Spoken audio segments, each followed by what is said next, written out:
சூப்பரா ஐபிஎல் வந்து போயிட்டு இருக்கு. 41வது மேட்ச் வந்து பாத்தீங்கன்னா எஸ்ஆர்ஹெச் மும்பை விளையாடுறாங்க. எஸ்ஆர்ஹெச் மும்பை மேட்ச்ல வந்து பாத்தீங்க அப்படின்னா மும்பைல விளையாட போறாங்க. எஸ்ஆர்ஹெச் வந்து பாத்தீங்கன்னா மேட்ச் ஐபிஎல் ஆரம்பிச்சும் போது பாத்தீங்கன்னா 275க்கு மேல வந்து அடிச்சு எல்லாரையும் பயமுறுத்துறாங்க. அதுக்கப்புறம் பாத்தீங்கன்னா ஒண்ணுமே இல்லை. மும்பை வந்து பாத்தீங்கன்னா ஃபர்ஸ்ட் ஒரு 4 மேட்ச் ரொம்ப சொதப்பினாங்க. இப்ப கம்பேக்கா தொடர்ந்து வந்து ஹேட்ரிக் வெற்றியை வந்து பெற்றிருக்காங்க.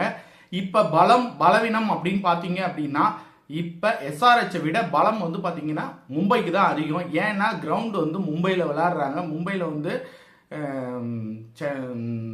மும்பை கிரவுண்ட்ல வந்து வான்கடையில வந்து பாத்தீங்கன்னா மும்பை சூப்பரா விளையாண்டுருக்கு. அங்கதான் வந்து அவங்களோட வெற்றியை வந்து அதிகமா பதிவு பண்ணியிருக்காங்க. அதனால வந்து பாத்தீங்கன்னா பெனிஃபிட் அப்படின்னு பாத்தீங்கன்னா மும்பைக்கு தான். மும்பை வந்து எஸ்ஆர்ஹெச் பீட் பண்ணுங்கிறது தான் வந்து எல்லாருடைய கருத்தா இருக்கும். பட் என்ன நடக்கலாம் அப்படிங்கிற ஒரு வாய்ப்பு என்ன அப்படின்னா அந்த இடத்துல வந்து டாஸ் ரொம்ப முக்கியமான விஷயம். டாஸ் வந்து யார் டாஸ் வின் பண்றாங்களோ அவங்க முதல்ல பவுலிங் போடுவாங்க.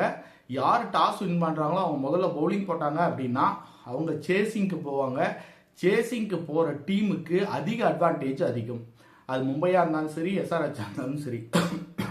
நீங்க என்னதான் பவுலிங் நல்லா வச்சிருந்தாலும் ஒரு 6 ஓவர் விக்கெட் விழுவாம மெயின்டைன் பண்ணிட்டீங்க அப்படின்னா அதுக்கப்புறம் அந்த எவ்வளோ ரன் இருந்தாலும் அந்த ரன் அந்த கிரவுண்டில் அடிக்க முடியுங்கிறது தான் வந்து சைக்காலஜி. அதை வந்து பார்த்தீங்க அப்படின்னா எந்த டீம் டாஸ் வின் பண்ணுதோ அப்போ வந்து அது வந்து வேற மாதிரி வந்து மாறுறதுக்கு கூட வாய்ப்புகள்லாம் இருக்கு. இருந்தாலும் அப்படியே டாஸ் வின் பண்ணி பவுலிங் போட்டு அதுக்கப்புறம் நான் சேஸ்க்கு போறேன்னு எஸ்ஆர்ஹெச் சொன்னாலும் சேஸ்லயும் டஃப் ஃபைட் கொடுக்கக்கூடிய பலம் வந்து பார்த்தீங்கன்னா மும்பை கிட்ட இருக்கு. நம்மளோட ப்ரிடிக்ஷன் வந்து பார்த்தீங்க அப்படின்னா மும்பை கடினமான ஒரு ஃபைட் கொடுத்து வின் பண்ணுவாங்கிறது தான் நம்மளோட ப்ரிடிக்ஷன். வெயிட் பண்ணி பார்ப்போம்.